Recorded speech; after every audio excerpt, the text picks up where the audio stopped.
Hey TVC Hocking fans, I'm your TVC Hocking reporter Keith Turner, along with online reporter Mike Bunt, and we're going to talk about this Friday's showdown matchups in the TVC Hocking, of course, starting with Wahama, who's #1 in the league right now, playing very dominant football. Their last 3 games have had over 60 points, and of course, last week they had a huge win against Waterford.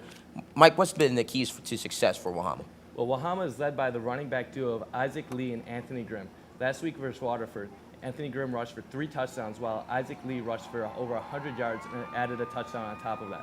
Wahama has a very powerful offense as they've scored over 60 points the last 3 weeks and are averaging nearly 60 points a game on the season. But they also have a good defense. Their defense has allowed only a total of 11 points the last 3 weeks, and on the season only allows around 8 points a game. Yeah, I mean, Ed Cromley, you would think he would be very pleased with his stifling defense, and of course, Mr. Do-It-All, Isaac Lee. And if they go to Southern this week, looking to stay undefeated, and on paper, it looks like a game that they could really roll with. And of course, reporter Nick Hurst will be traveling to Waterford this weekend to see the Trimble Tomcats take on the Waterford Wildcats. And Mike, this is a game that both teams really need to impress the league. And I mean, how do you see it playing out? Well, I see Trimble going to this game with an advantage. Trimble is coming off a 67-0 win over Miller, a team that Waterford only beat by 1 point to open their season. Trimble's had a tough schedule so far, going 2-2 against the likes of Nelsonville, York, South Galley, and Wahama.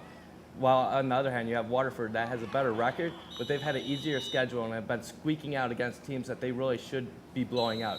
I look to see Austin Keith to have a good game, and I see Trimble winning this game with relative ease. Yeah, I mean, the only thing for Waterford, of course, right now is that they're at home, so Coach Ross and his Wildcats better bring their A game if they want to squeak this one out against a very tough Trimble Tomcat team. Other games this Friday in the TVC Hocking, Fed Hawk will be traveling to South Gallia to play the Rebels. Mike, just give me one key for the South Gallia Rebels to win. Corey Hanner. Corey Hanner is the big reason why South Gallia has the 2nd overall offense in the TVC Hocking this year, and he'll need to have a big game if they want to put away the Lancers of Fed Hawk. And I'm pretty sure our reporter Nick Hurst would love to see another South Gallia win. And of course, you're right, Bunt. Delbert Crum and the Lancers, they have to play very, very focused, and they have to come out and play mentally tough if they want to beat South Gallia Rebels. And of course, wrapping things up, Belpre will travel to Eastern, and Miller will host Fairfield Christian in non-league play. Don't forget to watch Nick Hurst analyze and bring you highlights from the Trimble and Waterford game this Friday on Gridiron Glory, of course, on WOUB at 11:30. From Keith Turner and Mike Bunt, we'll see you soon.